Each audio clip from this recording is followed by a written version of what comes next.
해법을 찾는 토론 이슈엔 직설 시작하겠습니다. 이 잦은 부동산 대책 발표에 부동산 관련 법과 세제가 누더기가 됐습니다.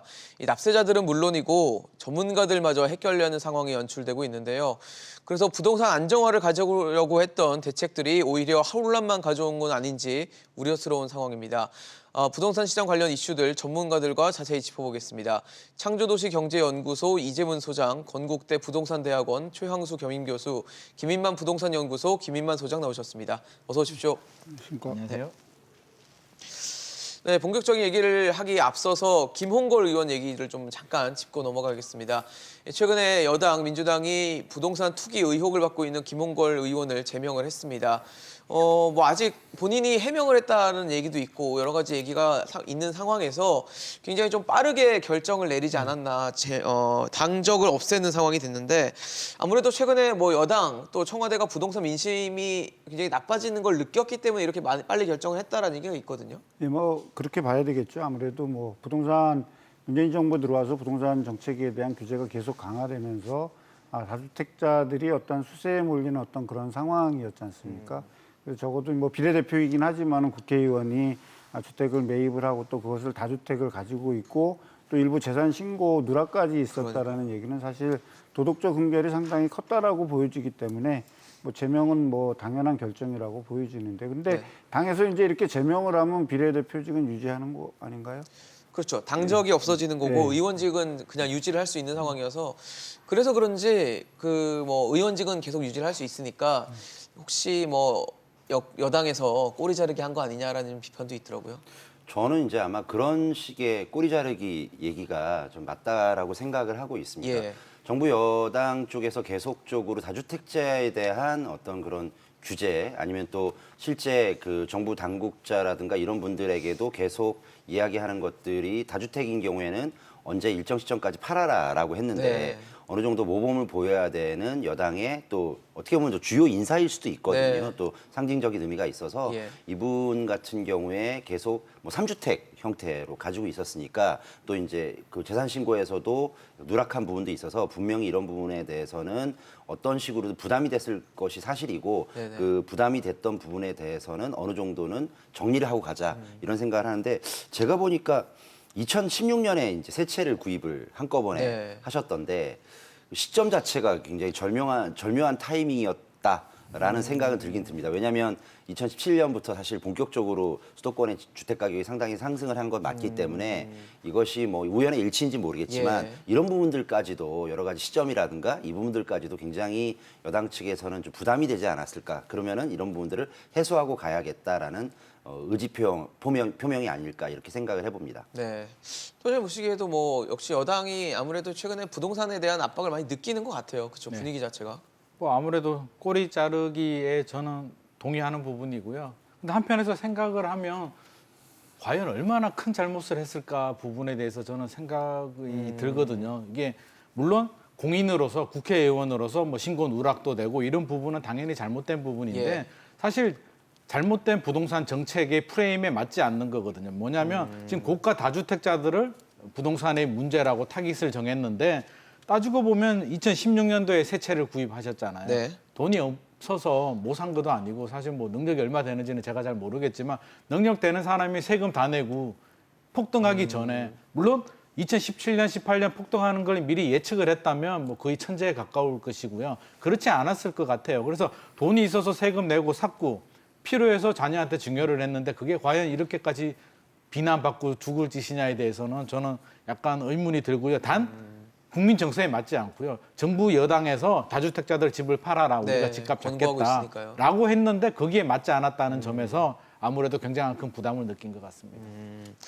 알겠습니다. 이제 본격적인 얘기 좀 해보겠습니다. 최근에 정부가 20번이 넘는 부동산 대책을 계속해서 내놓다 보니까 양포세 이런 얘기도 있어요. 양도세 상담을 포기한 세무사다 이런 얘기도 있고 또 주포원이라는 얘기도 있더라고요. 주택담보대출 상담을 포기한 은행원. 이래서 이게 왜 포기를 하냐 봤더니 너무 복잡하고 어렵고 이제 너무 세밀하게 막 조각이 되다 보니까 이제 뭐 전문가분들께 여쭤봐도 아, 나도 어려워라는 얘기를 많이 하시더라고요. 그래서 이제 국세청까지 나서서 백문백답, 신문십답도 아니고 백문백답을 내놨습니다. 그래서 뭐 한 가지 좀 초점을 맞춰보니까 만약에 이주택자다. 요즘에 사실 뭐 1주택자 이상인, 2주택자 이상인 분들이 굉장히 압박을 많이 받고 있는데 2주택이다. 그럼 언제 집을 팔아야 세금을 좀 줄일 수 있을까요? 라는 답변이 있더라고요. 그래서 지금 저희가 화면에 띄워놓긴 했는데 이것도 참 어렵습니다. 팔란 얘기거든요, 그리고. 그러니까 세금 자체는 어렵죠. 그래서 어느 영역보다는 이제 전문가의 영역이 사실 좀 필요한 영역이라고 도움을 받고 싶어 보고, 하죠. 최근처럼 이렇게 부동산 정책이 한 뭐 20여 회 이상 발표가 된 상황에서 세법은 누더기가 된 게 아니라 그만큼 세밀해지고 복잡해지고 촘촘해졌기 때문에 과거의 상황하고 지금을 비교한다라면 거의 뭐 엄청난 세법에 대한 어떤 공부를 하지 않으면 안 되는 어떤 모를 그런 상황이 정도죠. 됐지 않습니까? 당연히 이제 세무사의 도움이 필요한데 그 세무사가 양도세에 대해서 특히 이제 포기했다라고 하는 어떤 비아냥까지 이제 좀 나오게 된 건데요. 뭐 지금 예시한 대로 이주택자가 언제 양도세 폭탄을 맞으려고 집을 팔아야 되는가? 당연히 내년 6월 1일 전에 팔아야죠. 근데 이 주택을 팔고 주택을 구입해서 팔고 이주택자 이상이 되시는 분들의 어떤 케이스들은 다른 재산도 들여다봐야 되고 그 주택을 언제 구입했느냐 또 유예 기간에 구입했느냐 그런 것들을 다 따져본 다음에 그렇죠. 세금을 예. 결정해야 되기 때문에 일률적으로 언제까지 팔아야 유리합니다라고 얘기는 하기는 못 할 어렵죠. 수 없지만 2021년 6월 1일 전에 이제 팔게 된다 그러면 우리가 시중에서 얘기하던 어떤 징벌적 과세 그거는 좀 피할 수 있지 않을까 이렇게 생각을 합니다.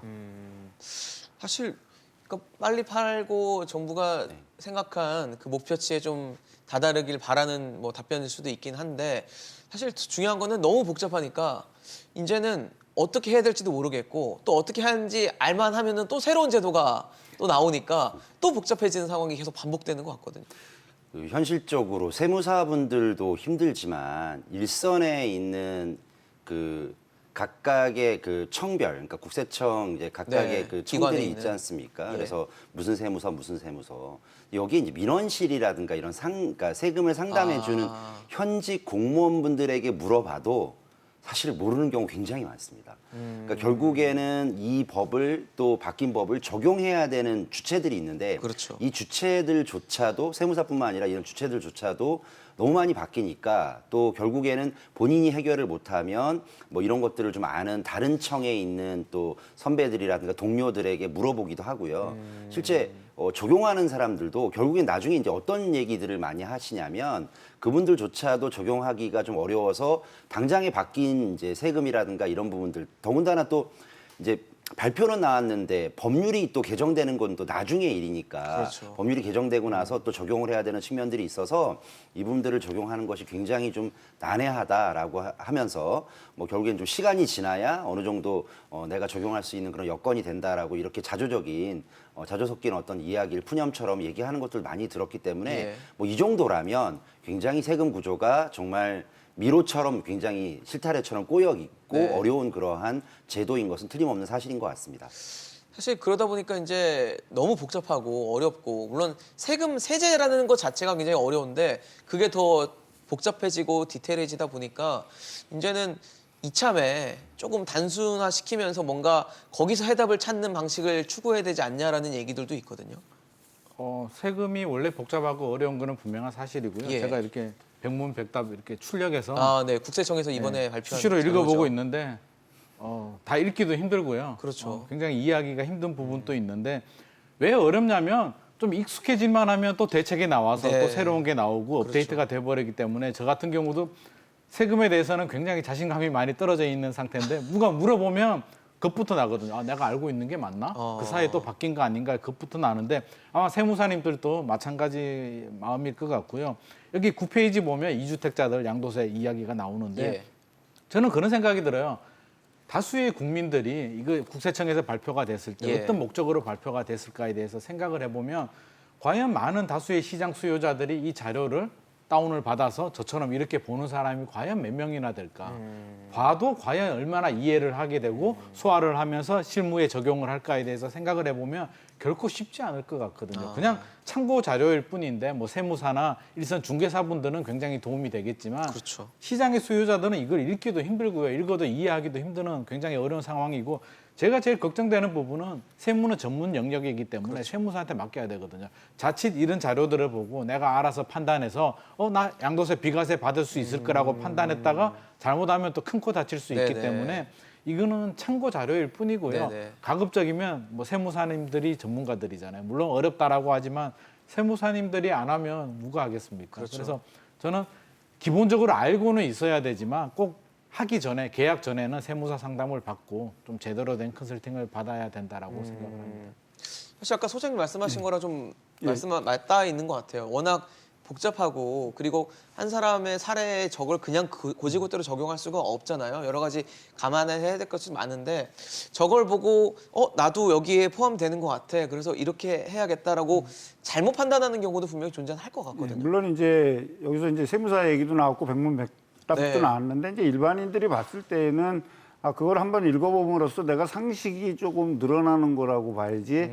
내가 이 세법에 대한 전문 지식, 특히 이제 네네네. 양도세라든지 이런 부분에 대해서 전문 지식이 축적됐다라고 보기는 어려울 수 있다는 거죠. 단언을 하시면 절대 이거는 큰일 나고요. 사실 이제 세무사들도 같은 영역이 있지만 법인세 전문으로 하는 세무사가 있고 양도세 전문으로 하는 세무사들이 있지 않습니까? 법인세 기장료라든지 이런 거를 받아도 일정 금액을 수수할 것이고 양도세를 수수하는 양도세를 산출해주고 어떤 이런 걸 해도 일정 수수료를 받는데 그 다음에 돌아오는 리스크는 상당히 클 수밖에 없고 그것이 심리적으로 부담을 느낄 것만큼 세법이 복잡하게 바뀌었다라는 네네. 거죠. 그리고 그렇게 돼 있기 때문에 일반인들에는 내가 2주택이었는데 이거는 틀림없이 비과세야. 내가 읽어본 지식을 가지고 그리고 이거는 비과세라고 떡 팔았는데 갑자기 양도세가 그냥 수억이 그럴 수 떨어지는 있죠. 그런 사례들이 실질적으로 많이 발생합니다. 빈번하기 때문에 이제 국세청에서도 그런 질문들이 계속 들어오니까 고육지책으로 저는 백문백답을 만들어냈는데 이것은 세법의 완성이 아니고 그냥 이렇게 참고 자료로만 보셔야 되고 세법은 반드시 전문 영역에 있는 세무사한테 상담을 받고 그리고 산출된 세액을 가지고 자진 신고를 해야 되잖아요. 자진 신고를 하시는 게 가장 현명한 방법입니다. 그렇죠. 역시 전문가의 손을 빌려야 좀 되는 영역이 돼버렸다는 생각이 좀 드는데 최근에 중개 이제 왜 집 거래를 하다 보면 이제 중개 수수료라는 걸 내잖아요. 근데 집값이 비싸질수록 이 중개 수수료율 자체가 높아지는 구조로 있다 보니까 뭐 최근 서울에서는 중개 수수료가 1,000만 원이 넘는 그런 경우도 나왔다고 합니다. 수수료가 1,000만 원이 넘어요. 그러니까 참 이거를 그래서 이참에 좀 손을 봐야 되지 않냐라는 얘기도 나오는데 최 교수님 어떻게 보십니까? 최근에 어떤 중개 수수료에 대한 이야기가 계속 불거지는 이유 중에 하나가 주택 가격이 올랐고 그렇죠. 전세 가격이 올랐기 때문이거든요. 예전에는 가격이 그렇게 높지 않았던 상황에서는 당연히 중개 수수료가 그렇게 부담이 되지 않았으나 지금은 주택 매매 가격이라든가 전세 가격이 올라가면서 동일한 요율 기준으로 해버리니까 네. 이 부분에 대해서는 당연히 부담이 되는 게 사실이거든요. 그래서 이 부분을 이제 비율이 아니라 예. 어느 정도 일정한 금액을 갖다 한도를 둔다든가 또 안 그러면 또 협의에 의해서 하도록 돼 있는 이런 그 구간들도 있거든요. 예, 예. 그러면 당연히 뭐 그 부분에 대해서는 예전하고 상황이 좀 바뀌었으니까 그 구간값을 갖다가 협의하도록 하지 말고 왜냐하면 예. 협의하면서 굉장히 분쟁이 서로 그 생길 수도 수수료를 있죠. 이제 그러니까 중개 보수료를 지불하는 사람과 수수하는 사람과의 어떤 그런 트러블이라든가 분쟁이 있을 수 있으니 이 부분들도 어느 정도는 기준을 좀 지금쯤이면 상황이 변하고 시대가 변하고 가격이 변했으니까 어느 정도 조정이 돼야 되는 그런 측면도 분명히 있을 것 같고 아마도 중개보수 수수료를 아마 지급하는 입장에서 본다면은 상당히 뭐 1,000만 원, 2,000만 원 이렇게 지급하는 것이 대단히 부담스러운 건 사실일 거라고 그렇죠. 생각합니다. 네, 사실 1,000만 원이 적은 돈이 아니거든요. 지금 뭐 집값이 몇 억씩, 뭐 10억씩, 20억씩 하는 시대니까 1,000만 원이라는 게 상대적으로 좀 작아 보이긴 하지만 중개하는 분에게 수수료 명목으로 드리는 돈이 1,000만 원이라는 거는 좀 상당히 부담이 될 것 같아서 이번에 아까 뭐 교수님 말씀하신 대로 상한을 둔다든지 뭐 요율을 좀 바꾼다든지 이런 좀 정리가 필요하지 않을까 싶거든요. 이게 상당히 입장에 따라서 굉장히 좀 첨예한 입장이 그렇죠. 되는데요. 계약자 입장에서는 부담되는 거는 분명한 사실이죠. 뭐 강남 같은 경우에 한 30억 정도 아파트가 되면 뭐 0.9%라고 하면 2,700만 원, 그렇죠. 0.5% 해도 1,500만 원이니까 야 계약서 집 한번 보고 계약서 도장 한번 찍는다 왜 1,500만 원이냐 이게 너무한 거 아니냐라는 불만의 목소리가 나오고 그렇죠. 또 중개사 입장에서는 지금은 계약서 하나만 쓰고 있지만 나는 집을 20번 보여줬고 광고도 했고 한 달 동안 2달 동안 고생을 해서 겨우 한 번 거래를 하는데 그 돈 또 못 받냐. 난 월세도 내야 되고 직원들 월급도 줘야 되는데 이렇게 입장이 다른 부분이 있어서 우리나라는 그렇네요. 결과에 대한 수수료거든요. 예, 예. 이게 노력에 대한 서비스 대가가 아니라 20번, 30번을 보여줘도 계약이 안 되면 아무것도 없는 것이고요. 한 번을 잘해가지고 한 번 계약이 되면 그냥 큰 수수료가 들어오기 때문에 그런 불합리한 구조가 있고 그 교수님께서 말씀하셨듯이 이제 요율 체계가 저는 약간 문제가 있다라고 보는데 특히 주택 같은 경우에 주택 외에는 0.9%, 뭐 주거용 오피스텔은 0.5% 이렇게 딱 정해져 있는데 주택 같은 경우는 일반 주택들 매매 주택은 이제 9억 이하 또 6억 임대 같은 경우는 6억 이하 같은 경우는 시도 조례에 따라서 뭐 0.6, 0.5, 0.4, 0.5 이렇게 요율이 딱 정해져 있는데 문제는 고가 주택이거든요. 9억 넘어갈 때 네. 이제 협의란 말이에요. 협의.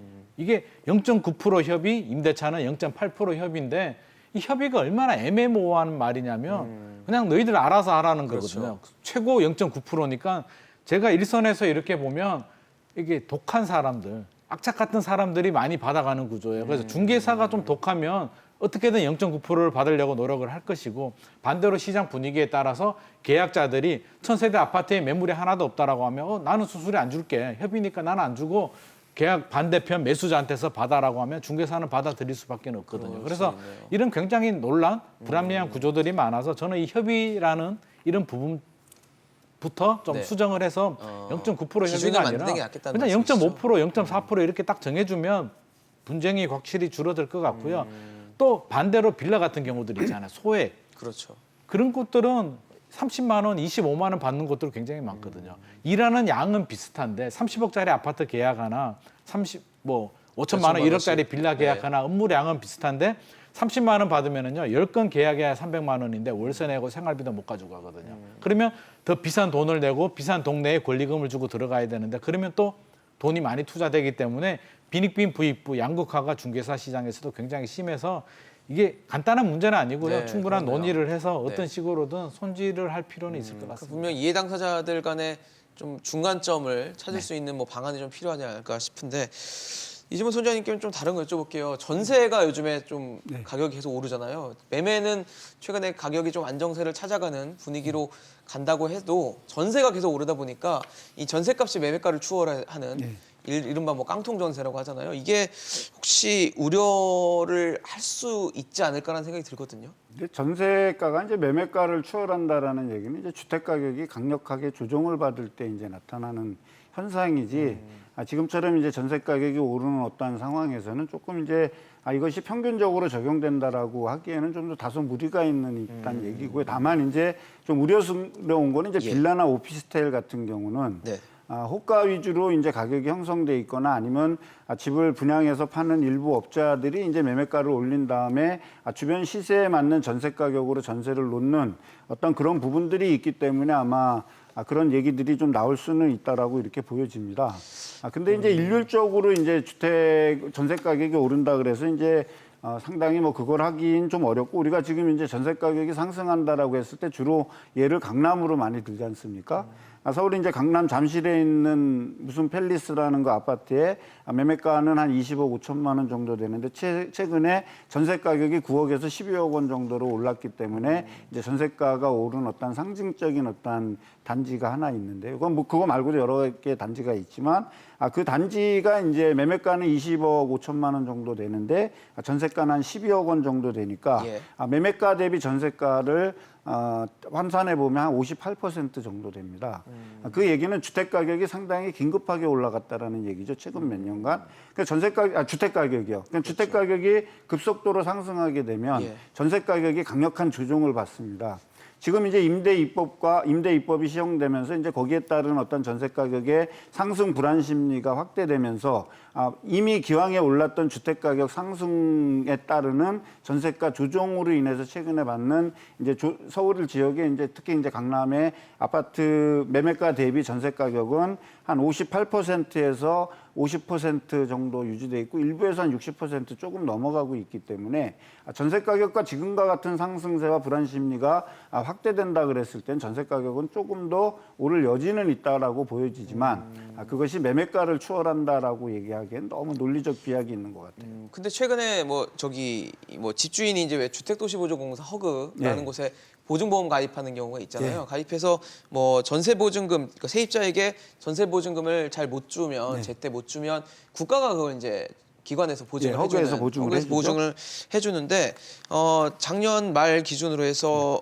지난달 말이죠. 8월 말 기준으로 해서 3천억 원이 넘었더라고요, 이 보증액이. 근데 작년 한 해, 1년 동안 했던 보증액이 2,800억 원이니까 작년 한 해보다 올해 8월 8개월 정도 했던 보증액이 더 많다. 이 얘기는 결국 못 돌려주는 경우가 많았다는 그러니까 얘기죠. 전세금 사고가 발생하고 있다는 그러니까요. 거죠. 근데 이 전세금 사고가 3천억 원 가까운 돈으로 급증했기 때문에 과거에 비해서는 엄청난 지금 속도로 증가를 늘어나고 하고 있는 있다. 겁니다.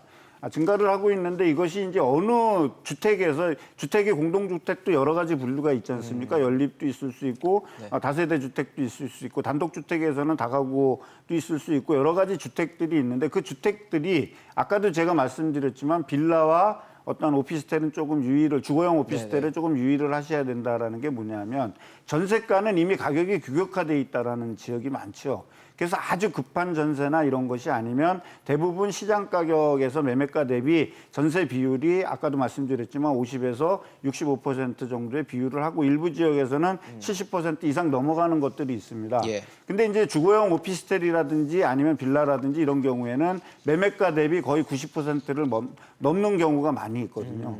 많이 있다 그러면 이제 나중에 임대차 기간이 만료돼서 내가 전세금을 돌려받을 때 애초에 매매가 대비 높은 비율로 전세를 맺었기 때문에 전세 자금을 돌려받지 못할 경우가 있습니다. 이런 경우에는 이제 허그에서 이제 보증한 보증 금액으로 이제 대변제를 하게 돼 있죠. 그런 금액이 증가됐다라는 주택의 유형에 따른 보증 사고를 정확하게 구별을 해줘야 됩니다. 근데 그 구별을 하지 않고 단순하게 보증 사고가 많이 났다. 근데 이제 최근적으로 우리가 유형을 볼 수 있는 그 보증 사고는 서울에서 난 거보다는 지방이라든지 수도권 외곽에서 난 사고들이 지금 많은 걸로 좀 알려져 있거든요. 그러니까 현재 이것을 서울로 가지고 들어와서 여기에서 서울에서도 이런 사고가 비등하고 있다라고 봤을 땐 그전에 주택 유형별로 구분이 되지 않는다라면 일반적인 현상으로 보기는 좀 어렵다라고 볼 수 있겠습니다. 주택 유형별로 좀 구분을 해서 그 부분에 대한 대처가 필요하다라는 얘기를 해주시는데 그럼에도 사실 이 집주인 입장에서는 세입자에게 돈을 못 돌려준다는 것 자체가 최근 시장의 문제점을 좀 더 보여주는 뭐 그런 사례가 아닐까라는 생각이 들거든요. 최 교수님 어떠세요? 저 생각에는 아마 아파트라든가 또 입지가 좋거나 이런 지역들의 문제는 아닐 걸로 추정이 됩니다. 조금 그 주거 외곽에 환경이 있거나. 그렇게 뭐 좋지 않은 예. 아니면 이제 일반적인 이제 선호하는 정도가 좀 낮은 그 다세대 뭐 연립주택이라든가 이런 쪽에서는 제가 보기에는 일부긴 하겠지만 예. 깡통 전세 이런 네. 것들이 나타날 수 있는 경향들도 있어 보이는 거래들도 지금 보면 눈에 띄고 있거든요. 그렇다면은 이 부분들은 분명히 아마 우려되는 측면들이 분명히 있어서 그렇죠. 아마도 이 부분에서 이제 세입자로 들어가신 이제 전세를 구하시는 분들 입장에서는 매매가 대비해서 전세가가 너무 좀 그 밀접하게 맞닿아 있는 그런 전세를 얻을 때는 상당히 주의하셔야 되는 그런 시대가 왔다 아니면 그런 시절이 왔다라고 저는 생각하고 있습니다. 근데 또 세입자 입장에서는 전세 가격을 보죠. 내 부담이니까 보지만 전세가 워낙 요즘에 없다 보니까 그냥 이거라도 들어가야 되지 않나라는 판단을 할 수도 있겠다는 생각이 들거든요. 이게 이제 깡통 전세 뭐 이야기가 나오는데요. 일부 지방에서는 이제 이런 현상이 있긴 있는데 이게 예. 뭐 전체적으로 보기는 어렵고요. 뭐 소장님이나 교수님 말씀하셨듯이 예. 일부 지역들 특히 제가 볼 때는 이제 가치 상승 기대가 낮은 주택들. 그러니까 굳이 사고 싶지는 않은데 나는 거주는 해야 돼라고 하면 전세는 이제 보증이 되니까 뭐 빌라든지 그렇잖아요. 안 사고 싶은데 살아야 되니까 그렇죠. 매매 대신에 전세를 뭐 예를 택하는 들어서 거예요. 뭐 매매 가격이 2억인데 전세가 1억 9천, 2억이라고 하더라도 난 안 사고 싶으면 전세 사는 것이 그렇죠. 세금도 안 내고 굉장히 좋거든요. 그래서 이런 현상들이 생기고 있는데 서울 아파트, 뭐 인기 지역 같은 경우는 이런 현상이 거의 뭐 안 생길 것 같고요. 앞으로도 없을 것 같은데 예. 단지 우려스러운 점은 지금은 부동산 분위기가 굉장히 좋잖아요. 가격이 올라가게 되고 네. 여러 가지 이런 일이 전혀 안 생길 것 같은데 만약에 한 3년 후에 부동산이 조정기가 되고 집값이 전혀 안 오를 것 같다라는 이제 그런 심리가 확산이 되면 수요자들은 전세를 선호하게 되는데 그러면 안 오르는 집을 지금 세금 규제들이 굉장히 많잖아요. 취득세도 많고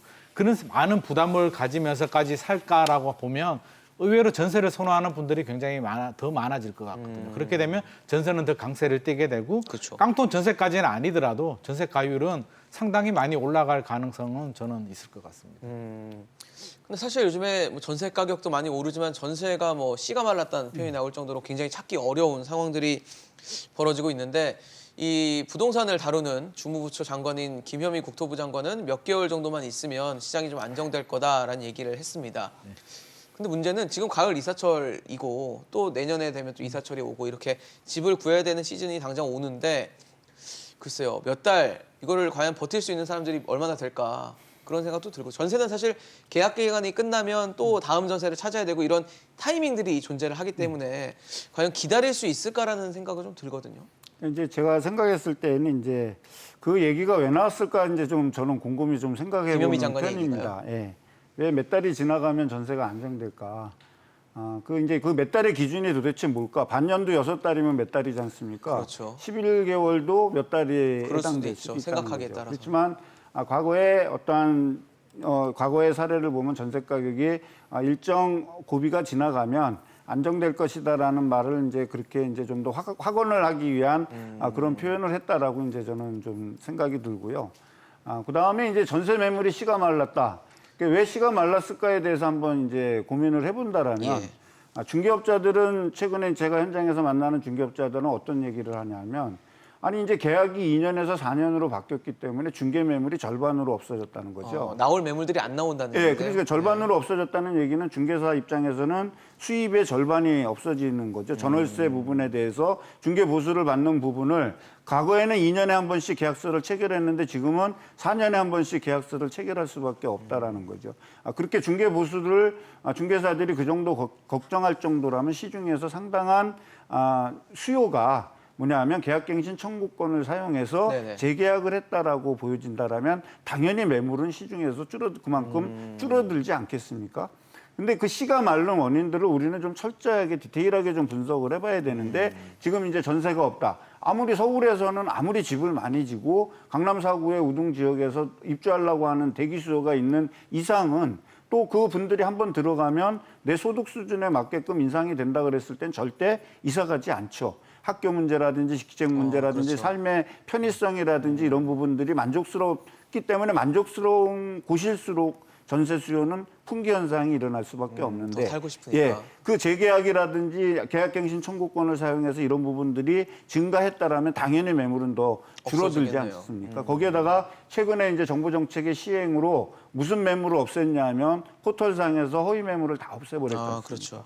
그러면 그 포털상에 많았던 과거에 많았던 그 매물까지 싹 수요가 없어졌다라면 시중은 당연히 전세가 씨가 마른 거는 맞는 말이죠. 그러네요. 체감적으로 그렇게 느낄 네, 수밖에 그렇게 없네요. 근데 단지 이제 내가 느낄 때 그 씨가 마른 원인을 어떻게 해석하느냐에 따라서 이거는 주택이 부족하니까 공급이 부족하니까 전세를 더 공급하기 위해서는 집을 더 져야 된다라고 생각한다라면 집을 끊임없이 져야 될 것이고 또 이것을 조금 기다리게 되면 어느 정도 안정이 된다 그랬을 땐 전세 수요가 일정 부분 이제 임대차에서 안정이 된다라면 또 나올 수 있겠구나라고 생각하면 여유가 있는데 아마 김현미 장관이 이제 얘기한 거는 이제 후자에 더 방점을 둔 거라고 저는 아닌가. 저 거기에 좀 동의하고요. 동의하시고요. 예. 이지원 소장님 이제 얘기 말씀을 들어보면 어쨌든 계약갱신 청구권으로 계약을 갱신하게 되면 매물이 나올 게 안 나오니까 물량이 나오지 않는 상황이 벌어질 거고 허위 매물도 좀 정리가 되다 보니까 체감적으로는 이제 뭐 일각 말하는 것처럼 씨가 말랐다라는 표현이 맞다라는 얘기를 해주셨는데 그렇다면 계약갱신 청구권을 하는 것은 보통 내가 사는 곳에 입지가 괜찮다라는 판단을 하니까 하는 경우가 생길 거 아니에요. 뭐 교육 문제도 있고 여러 가지 문제가 섞이면서 그렇다면 지금 전세가 없는 곳은 굉장히 입지 조건이 좋다, 살기 괜찮은 곳이다라고 판단할 수 있지 않을까라는 생각은 듭니다. 뭐 만약에 내가 계약갱신 청구권 행사를 할 때 내 집이 기존에 전세를 살았던 집이긴 하지만 예. 그렇게 삶의 여건이라든가 그 좋지 않다라고 한다면 네네. 당연히 뭐 갱신하지 않고 다른 데로 이사를 이사 검토할 수 가려고 있죠. 하겠죠. 예. 근데 그럼에도 불구하고 아마 계속 재계약을 연장을 하고 싶은 것이 다른 지역으로 가려고 해도 그 지역에도 전세가 없을 가능성이 상당히 많잖아요. 그리고 최근에 전세 가격이 상당히 오른 것은 전세는 뭐 투자 수요는 아니고 실제로는 이제 거주 수요일 뿐이잖아요. 투자라고 보기에는 전세 자체가 어려우니까. 예, 예. 그러면 이제 사용 가치의 사용 수요라고 보는데 이 사용 가치를 어느 정도 유지시켜 주는 것은 역시 제가 보기에는 뭐 최근에 이제 개정된 임대차 2법 그래서 그 2년 더 추가로 예. 연장하는 것과 상한율까지 하니까 또 주인 입장에서도 요즘에 금리가 아직까지 낮은 상태이다 보니 자본환율이 계속 떨어지는 것들은 이건 뭐 어떻게 할 수가 없거든요. 이건 거시적인 변수이기 때문에 그러면 그런 부분들 때문에 계속 전세 가격이 오르는 추세인 건 맞는데 제가 보기에는 정부 당국에서 좀 생각하는 부분들 중에서 이 부분은 조금 계속 반복이 되고 있어서 약간 좀 어느 정도 좀 짚고 넘어가고 싶은 어떤 것이 점일까요? 하나가 뭐냐면 예. 그 정책의 당국자분들이나 이런 분들이 계속 좀 몇 달만 기다리면 전세가 안정될 테니까 뭐 기다려라 참아라 얘기하는 거는 제가 보기에는 상당히 자기 편향적인 어떤 낙관론을 펴는 게 아니냐. 희망 고문을 주지 않을까? 그렇죠. 현실적으로는 서민들은 실제 전세가 없고 한 달이 지나도 두 달이 지나도 석 달이 지나도 전세가 실제로 나오거나 가격이 안정화될 것 같지 않은데 자꾸 정부가 나와서 조금만 기다려라. 어떻게 보면 계속 기다려라 얘기하는 거는 상당히 좀 무책임한 거 아닌가라고 생각이 들고 물론 그렇게 희망하고 낙관하고 그런 희망을 주고 싶은 그런 마음은 이해하겠으나 현실은 좀 직시를 하고 내가 이런 부분에 대해서는 전세가가 당분간은 이러이러한 저런 사정 때문에 오를 것 같은데 네네. 그러면 어떻게 보면 아예 그런 어떤 그런 다른 얘기보다는 아예 그 뭐 오히려 이제 약간은 좀 잦아들게 침묵하거나 아니면 이런 것들을 좀 대처하기 위해서 다른 어떤 그런 그 대안을 제시를 해야 될 때지 뭐 단순하게 말로서만 그렇게 한다라는 것이 저로 썩 그렇게 바람직해 보이진 않고 있습니다. 사실 뭐 김현미 장관이 예전에 그런 얘기 한 적이 있어요. 6.17 대책 뭐 이런 거 나올 때 언제쯤 대책 효과가 나타나냐 그랬더니 한 달 정도만 지나면 나타날 것이다라고 숫자를 명기를 했는데 이제는 또 몇 개월로 숫자는 또 안 하거든요. 얘기. 나름대로 이런 시장 분위기를 좀 반영해서 김현미 장관도 조심하는 게 아닌가라는 생각이 드는데 어떻게 보십니까? 이게 약간 심리적 안정을 주고 싶은 마음, 그렇죠. 부동산의 심리잖아요. 그래서 당국자니까요. 심리적인 안정을 주고 싶은데 이미 신뢰가 바닥에 떨어졌거든요. 말 한마디로 천냥 빚을 갚는다라고 하는데 지금 만장 빚을 계속 빚지고 있어가지고 이미 3년 전에 파리 대책 발표됐을 때 집 사지 말고 기다려라. 집 팔면 우리가 집값 잡을 테니까 팔아라고 했는데 2배 올랐단 말이에요. 지금 또 몇 달 기다려라고 하는데 우리가 과거 사례를 보면 과연 전세 가격이 언제 떨어졌을까 우리가 생각할 수 있잖아요. 약해졌을 때에는 입주 물량이 많이 나왔을 때, 헬리오시티 입주 물량이 많이 나왔을 때 신도시들 입주하는 시점에 1년, 2년 전세 가격이 약세였고 그 후로는 거의 강세였거든요. 계속 꾸준히 올라갔고 매매 시장이 약세가 되면 오히려 수요가 이동이 되면서 전세는 또 더 강세가 네. 되기 때문에 몇 달을 기다려서 전세가 안정된다는 건 구체적인 배경이나 이유를 좀 설명을 해줬으면 더 좋았겠는데 막연하게 기다려라고 하면 이미 한번 속았잖아요. 3년 전에 팔아라고 해서 사지 말라고 해서 기다렸다가 이렇게 됐는데 예. 전세를 몇 달 기다리면 과연 안정이 될까? 그러면 임대차 3법, 임대차 2법을 이제 두고 하는 말인지는 모르겠는데 예. 임대차 3법 같은 경우에 이제 긍정적인 효과라면 기존에 전세 살던 분들은 2년이 더 연장되니까 굉장한 혜택을 단기간에 혜택을 보고 있지만 부해야 되는 신규 수요자들은 본의 아닌 그렇죠. 피해를 보게 되거든요. 지금 매물이 없잖아요. 몇 달 그렇죠. 전보다 가격이 올랐고 오른 가격도 내가 들어갈 수가 없고 기존에 살던 사람들은 절대 안 나가죠. 특별한 이유가 아니면 나가면 내가 갈 데가 없으니까 조금 올려주더라도 뭐 올려주지도 않죠. 5% 이내니까 그렇죠. 이렇게 좋은 기회를 놓치지 않기 때문에 시중에 수요와 공급 측면에서 보면 전세 물량이 안 나오고 있고 신규 주택 공급은 뭐 5년 후 정도 돼야 상기 신도시 물량이 나오기 때문에 예. 제 생각에는 단기간에 이렇게 안정이 될 가능성이 저는 별로 없을 것 같은데 몇 달 후라는 희망 고문을 하고 있어서 몇 달이 11개월이 될지는 모르겠지만 혹시라도 내년 7월, 8월 달에 사전 청약을 두고 또 이런 말씀을 하셨는지는 모르겠는데 네네. 사전 청약 물량이 나오면 오히려 기대감 때문에 전세를 더 선호하거든요. 입주 물량이 아니잖아요. 그래서 저는 이런 좀 희망 고문은 좀 안 했으면 좋겠고요. 좀 구체적인 계획. 당분간은 어려울 것이다. 우리가 열심히 노력하고 있고 대책의 효과가 나오려면 몇 년은 걸리겠지만 뭐 이런 대안이 있고 우리가 정책적인 지원을 해줄 테니까 믿고 기다려 달라 예. 이런 식으로 좀 얘기를 했으면 더 매끄럽지 않을까 하는 생각도 합니다.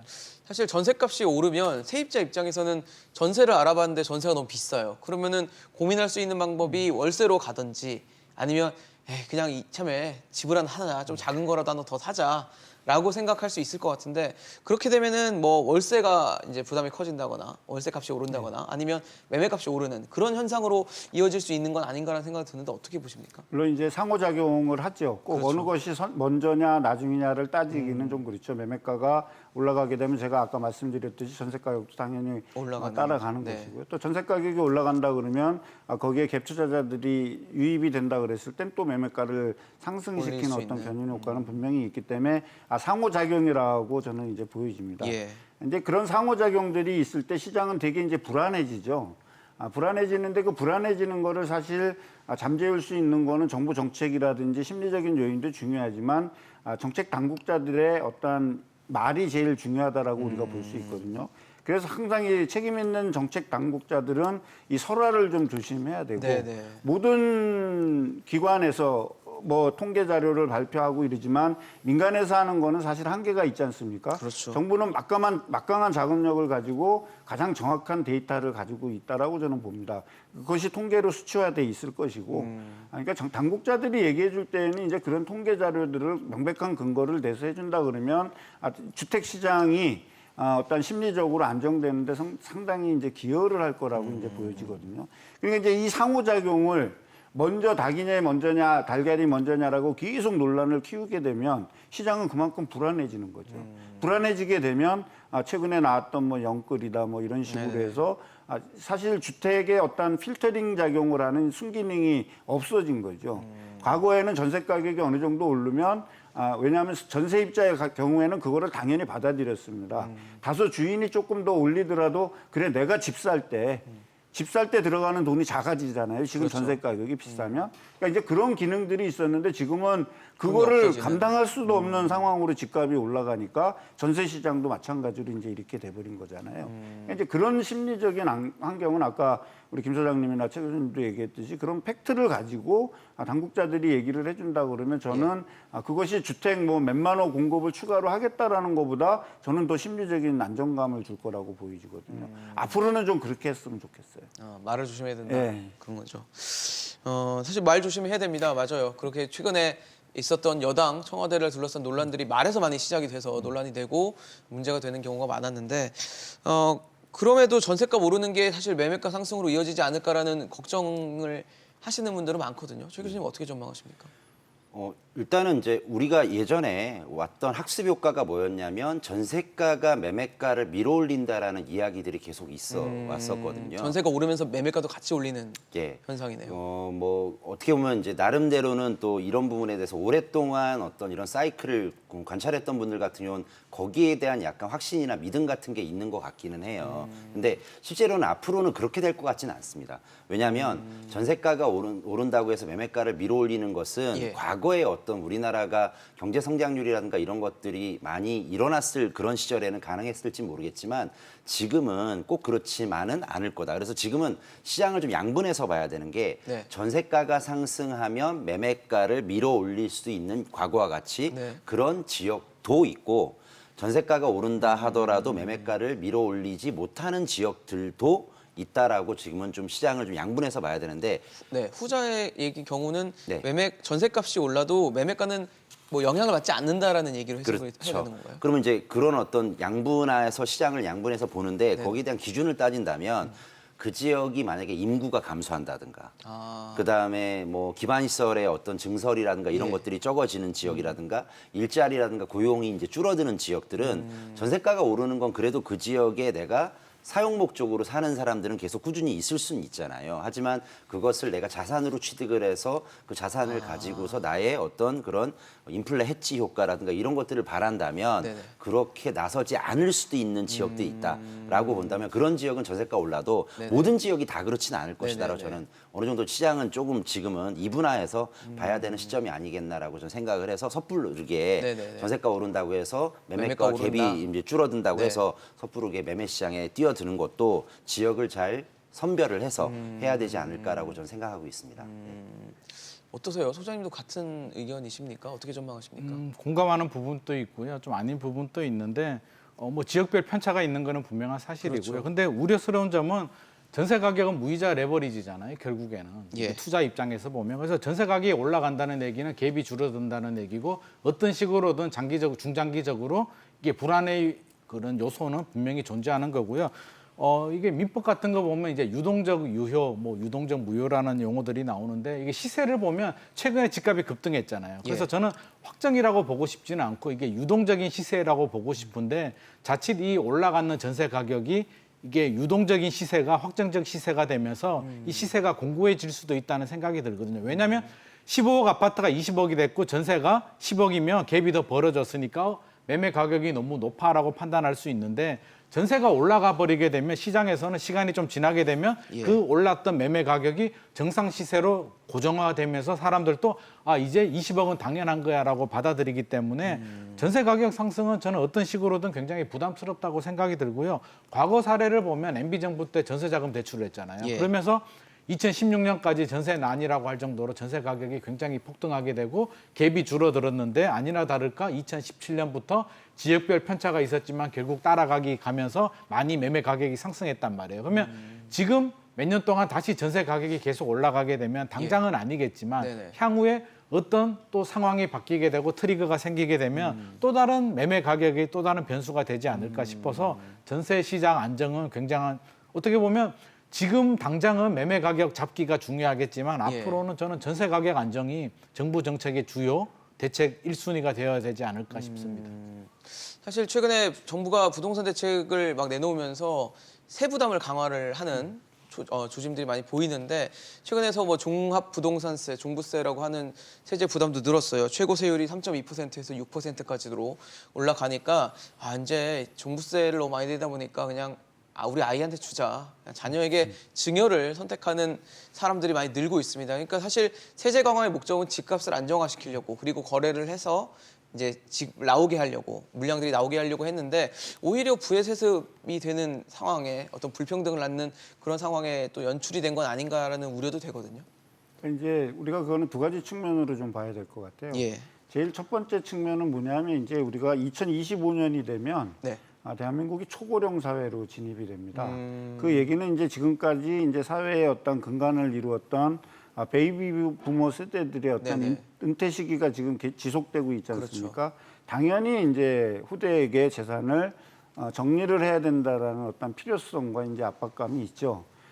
또 그 압박감이 더해지는 상황에서 우리가 지금 부동산 랠리를 만난 거지 않습니까? 두 번째로. 그러다 보니까 정부 정책이 이제 강화되면서 세제가 강화되고 그다음에 세금액이 앞으로 부담해야 되는 부분이 많다라고 얘기하면 당연히 경제 행위자라고 또 경제 참여자라면 증여라는 수단을 선택할 겁니다. 저부터도. 또 그런 부분이 이제 상당수로 이루어져 있기 때문에 증여가 2013년 대비해서 예. 한 19.6배 정도가 이제 증가한 것은 우리 사회가 고령화와 가는 측면과 그다음에 최근에 어떤 부동산 정책의 어떤 강화라든지 이거와 무관하지 않다라고 이렇게 보여집니다. 근데 이제 이 부의 세습은 어떻게 보면 전 세계에서 공통적으로 나타나는 현상인 것 같아요. 과거에는 아마 절대적으로 세대를 5분위로 나눴다 그러면 상위 20%가 80%와 같이 이렇게 끌고 가는 어떤 파레토 최적이 달성되는 사회였다면 네네. 금융위기 이후부터도 미국에서도 1대 99가 나타나지 않았습니까? 네. 결국에 1%의 상위층이 나머지를, 99%를 이끌고 가는 어떤 사회 분위기가 한국에도 나타난다 그러면 이 부의 세습화는 점점 더 강화가 될 거고 어떤 여기에 따르는 편법 증여라든지 편법 상속들이 좀 많아질 거라고 좀 보여지니까요. 이거는 사실은 그거를 막기 위해서는 상당한 사회적 합의와 법과 제도를 개선해야 되는데 현재로서는 아직까지 좀 성숙되지 부족한 않은 부분들이 어떤 있죠. 그런 분이 아닌가 생각합니다. 사실 뭐 합법적으로 제대로 돈을 내고 증여를 한다라고 하면 뭐 손가락질할 이유는 없다는 생각은 들지만 어쨌든 증여가 늘어난다는 거는 정부가 생각하는 목적하고는 좀 다르게 돌아갈 수도 있다는 생각이 들거든요. 정부는 어쨌든 물량을 내놓게 해서 집값을 좀 안정화시키려는 목적으로 지금 계속 숨부어 넘는 정책을 내놨던 건데 뭐 일종의 뭐 규제의 풍선 효과죠, 이것도. 그래서 원래는 의도한 것은 이것은 아니었을 그렇죠. 거예요. 그래서 당연히 집값을 잡기 위해서 보유세를 이제 증가를 시키고 특히 종부세 같은 경우 상당히 이제 과표를 좀 올려버리면 네. 더 이상 못 살겠다. 그렇죠. 내가 계속 보유하지 않겠다라고 하면서 물량을 시장에 매물을 내놓을 내놨어야 거. 네. 되는데 오히려 그것이 아니라 사실 그렇습니다. 지금 시장에 매물을 내놓기에는 뭐 내년 6월 1일까지 팔면은 양도세가 더 중과되니까 그것을 기대하기 그 전에 해라. 위해서 내놔라. 매물을 좀 팔아라. 다주택 같은 경우는 이제 다주택을 해소해라라고 하지만 그렇죠. 사실은 지금 팔아도 양도세가 작은 게 아니에요. 그러면 차라리 내가 어느 정도 차익을 네네. 이제 얻은 것을 그것을 그냥 실현시키지 않고 어떤 식으로든 나의 가장 피부치라든가 혈육에게 뭐 증여하거나 상속을 하거나 이렇게 물려주는 하는 어떤 그런 의도가 예. 분명히 계속 이제 존재하는 건 맞는 것 같고요. 근데 이것도 세습이라는 얘기가 좀 이상한 것이 예. 원래 열심히 일하는 이유가 뭐겠습니까? 내가 경제적으로 열심히 살고 그거를 번 어떤 이익 또는 어떤 노동의 가치로서 번 이익을 가지고 어느 정도 여유 자금이 있으면 내 노후도 보장을 하고 내 노후를 보장하는데 보니까 눈에 걸리는 또 자손들이 그렇죠. 있으면 그런 친구들에게 어느 정도 보탬도 좀 되고 싶은 게 부모라든가 아니면은 혈육의 어떤 정 아니겠습니까? 그런데 이것을 만약에 전면적으로 부인한다. 제가 보기엔 이것도 좀 이상한 것 같고요. 기본적으로 상속이나 증여라든가 이런 것은 시장 경제의 근간이 되는 것인데 이것을 송두리째 이걸 뿌리를 흔든다라는 건 좀 이상한 것 같고 다만 이것이 과도한 상속이나 증여가 된다면 이 부분에 대해서는 제한을 가하는 게 예. 어떻게 보면은 복지법적인 사회법적인 이제 이런 현상들을 도입하는 게 맞다고 하지만 그러한 규제라든가 제한 자체도 너무 또 그것조차도 과도한 것은 또 문제가 네. 있다라고 저는 생각을 하고 있습니다. 그러니까 뭐 자연스럽게 증여가 이루어지는 것에 대해서 뭐라 할 수는 없습니다. 근데 정부가 생각하는 의도는 아닌 것 같거든요. 정부의 생각하고는 다르겠죠. 시장은 끊임없이 반응을 하거든요. 그렇죠. 살아남기 위해서 반응을 하는데 증여 자체를 뭐라 할 수는 없는 것이고요. 내 자식한테 어떻게 보면 왜 투자를 하냐라고 물어보면 내가 잘 살기 위해서 투자하는 비율도 있겠지만 다수는 내 자식을 위해서, 내 자식을 좀 잘 살게 하기 예. 위해서 도움을 주기 위해서 하는 분들이 굉장히 많습니다. 어차피 증여를 해야 되는데 맞물려 떨어진 것 같아요. 규제가 나오니까 어차피 줄 거 그래 지금 줘버리자. 주택수가 늘어나면 종부세 부담이 늘어나니까 또 팔려고 하니까 양도세 중과세가 되니까 어차피 줄 거 미리 줄게라는 것 때문에 최근에 굉장히 늘어났는데 예. 저는 정부가 좀 잘못한 게 판단을 좀 잘못한 것 같고요. 진짜 매물을 늘리고 싶다면 물론 내년 6월 1일까지는 네. 한시적으로 혜택을 줬지만 양도세. 그래도 62%거든요. 최고. 62%고 내년 6월 1일 지나가면 3주택 이상은 72 최고세율 그렇죠. 72%가 10% 되는데 커지니까. 저는 내년 6월 1일까지 중과세가 아니고 기본세율 6에서 42% 정도만 해줬으면 계산해 볼 거란 말이에요. 어차피 주려고 했는데 계산해 보니까 팔고 너 나중에 줄게라고 할 수 있었기 때문에 양도세 중과세만 안 했어도 한시적으로 좀 풀어줬으면 의외로 매물이 굉장히 많이 나오고 시장이 더 빨리 안정이 되지 않았을까 하는 생각이 듭니다. 그러니까 내놓을 거면 그만한 유인 효과를 좀 뭔가 그렇죠. 유인책을 줘야 된다라는 지적을 해주시는 거죠. 알겠습니다. 지금 뭐 이제 김현미 국토부 장관이 역대 최장수 국토부 장관을 앞두고 있습니다. 문재인 정부 통틀어서도 최장수 장관의 이름을 올리고 있는데 세 분께 짧게 여쭤볼게요. 100점 만점에 몇 점을 주실 건지 그 이유가 있다면 좀 이유까지도 짧게 말씀을 좀 부탁드리겠습니다. 뭐 저는 한 60점은 주고 있습니다. 60점이요. 예. 이유가 지금 뭘까요? 이제 그 이유는 이제 워낙 전 세계적으로 저금리 상황이 그리고 유동성의 확대가 지속됐기 때문에 예. 정부 정책으로 부동산 상승을 막기에는 애초부터 한계가 있었다. 그 한계가 있었는데 나름대로 고군분투했고 또 너무 많이 욕을 먹었지 않습니까? 이 정책으로. 아마 그런 부분을 좀 감안해서 감안했을 60점 정도. 최 교수님은 몇 점 주시겠어요? 저는 이제 애쓴 부분이 분명히 있다라고 생각을 해요. 그 주택 가격이라든가 이런 것들을 잡기 위해서 예. 굉장히 많이 애를 쓰고 했던 부분 분명히 있는 것 같다. 분명히 그 부분에 대해서는 평가를 해주고는 싶습니다. 네네. 하지만 그 모든 것들이 나무만 보고 숲을 보지 않는 그런 정책들이 있어서 장기적인 텀에서도 벌써 지금 취임하신 지가 한 3년 이상 가까이 네. 돼가는데도 그렇죠. 결과를 내지 못했잖아요. 그러면 어쨌든 우리가 5대5 얘기하면 비등비등한 것이고 네네. 뭐 6대4 그러면 6이 더 앞선 것인데 제가 보기에는 어쨌든 이것을 조금 더 흑백 논리로 따진다면 더 높은 점수를 주기 힘드니까 전 49점 49점. 네, 드리도록 하겠습니다. 소장님 점수가 어떠세요? 굉장히 박하네요. 굉장히 박한데 물론 결과만 보면 저도 박한 점수를 주고 싶은데 네. 어떻게든 최장수 장관을 장관 했고 타이틀. 열심히 노력한 거는 사실이잖아요. 예. 특히 이제 국토부 담당자나 기획재정부 실무자들이 얼마나 노력을 했겠어요. 23번이 대책을 만들려면. 네. 그래서 노력한 부분 그리고 잘못한 부분이 있다면 지금이라도 알고 좀 개선을 하고 더 노력을 해집사하는 입장에서 저는 70점. 70점, 네, 60점, 49점, 70점. 알겠습니다. 뭐 앞으로 더 좀 노력을 해달라라는 그런 말씀으로 저희가 좀 이해를 하면 될 것 같습니다. 오늘 부동산 시장과 관련해서 이재문 소장, 최양수 교수, 김인만 소장과 함께했습니다. 말씀 감사합니다.